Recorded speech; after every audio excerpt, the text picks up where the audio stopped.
gradients in Photoshop.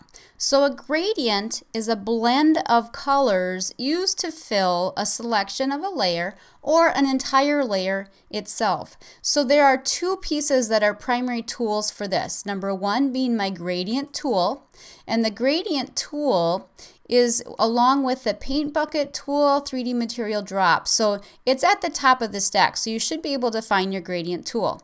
When I click the gradient tool, up at the top, my options bar here changes to my gradient options. And so there I see a gradient editor that I can go into. I see some presets if I click, and I have some more presets than probably what you see. You can go ahead and click on the little gear icon to open up additional gradients, and that is just what I did. I'll reset my gradient so that it looks just like yours. Oops, I appended. By the way, the append will add two. So what I just did is I just did my defaults, but I added it too. So I want to replace it. I'm going to click OK. So now when I click OK, it replaces it with the default gradients that you see. So then you can see I can quickly select one of these if I so desire. I have different types of gradients as well. Those being a linear gradient, which is the first in the list. And the linear gradient basically allows me to drag in a linear fashion, and I can drag however I want in whatever angle. If I drag small, my gradient fills a small area. If I drag large, it fills a much larger. And I actually can drag outside of my document. If you can see, I'm over in my layers. Now I'm up in my color. And so that gradient starts here and it ends somewhere actually over here on the right side of my interface. And I am seeing only what's visible in my window or my document. The radial gradient is the next one, and this one radiates out from the center. So again, I can draw small and make very tiny, or I can drag large. And if I drag large, you can kind of see how it does an circular, kind of concentric circles here with my color blend. The next one is the angle, and this one's a little unique in the fact that I click and drag and I sort of create an angle that then swoops around. So if I click and drag, it swoops around. And so my starting color is here, my ending color is here, and my gradiated blends of color go around. The next is a reflective.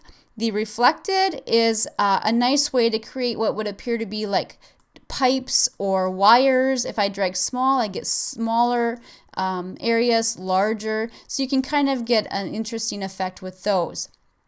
The next here is the starburst, and that allows me to again draw kind of like a radial, but it's going to burst out in a more angled, pointed fashion. So the way that these will look will depend on my mode. The other thing that happens here, when I click and drag at this point, I have solid colors, white to black. This one actually is going off of, we have some foreground and some default black and white. Now, if I were to change this to transparent, and now I clicked and I'm in the gradient editor, let's just click OK. Do you see how now I have a gradient that leads to transparency? And I'll show you how we can play with the gradients here in a moment. But when I do the transparency, it sort of compounds it and it doesn't fully erase it like I did before. So now, eventually I could fill this whole thing in. So if I have a black to white or two solid colors, it fills it in. With a gradient, I'm able to do some interesting effects. And you can see how that, kind of multitasking here all in one layer.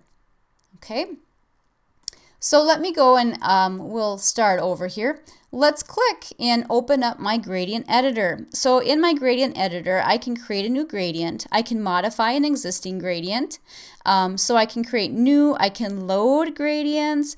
I can do a lot of fun things here. Let's just look at this gradient from red to green. So I have what's called my stops, my color stops, and those are at the bottom. When I click on it, you notice the little triangle at the top. It looks like the roof of the house darkens, and so I know that I'm on that color stop. And so here I can change to either predefine my foreground background, or if I click, I end up with my color picker, which then gives me all of my options in whatever color mode I'd like to mix. I have my spectrum here, and I can choose whatever sort of color area that I'd like. And if I click OK, you can see that that has changed. The top boxes control opacity. So this is where I can get something to be transparent if I would like. So I have one for each of those color stops. I can add more in. Say I want this area here to get fairly transparent in the middle. You can see how I start seeing the checkerboard indicating transparency. And I also can click down and add color stops. And to my knowledge, you don't really have a limit of how many color stops you add. When you initially are adding them within a gradient, it just takes the color that's right above it at that point. But again, you can double click and choose a new color there. If I've added too many, want to simplify, I click and just drag down and they will go away. So I can easily remove and add color stops and transparency stops. All right, the diamond indicates the midpoint. So let's get rid of this. And so you can see this traditional. When I click on either of the stops, I get a diamond.